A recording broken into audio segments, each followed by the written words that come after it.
A 0.9 billion parameter model just outperformed a 235 billion parameter model by 6 percentage points on a real-world benchmark.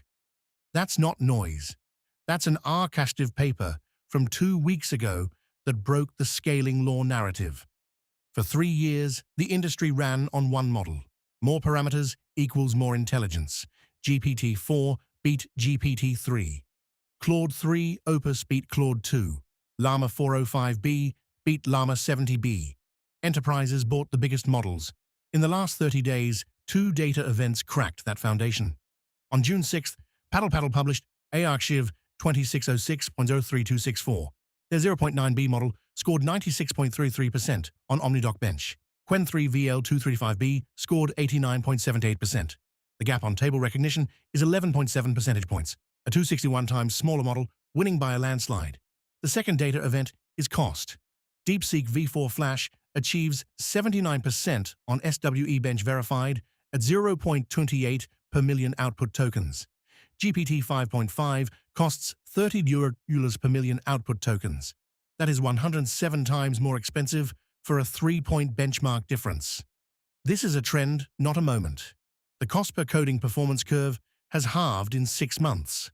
$1 today buys twice the coding capability as January 2026.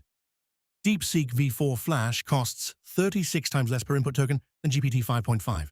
On reasoning, Qwen 3.59B scores 82.5% on MMLU-Pro versus Claude Opus 4.6 at 80.8%.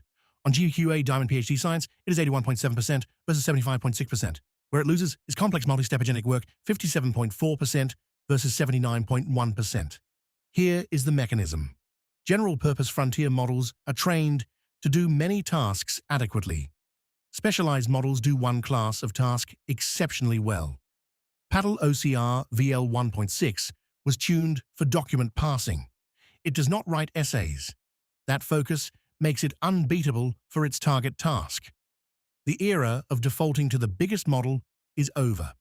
Claude Opus 4.8 topped the intelligence index at score 61. The gap is collapsing on specific tasks. A 0.9B model beats 235B for documents. A 9B model beats Opus 4.6 on reasoning. The question your stack must ask: which model is right for this task at the lowest cost?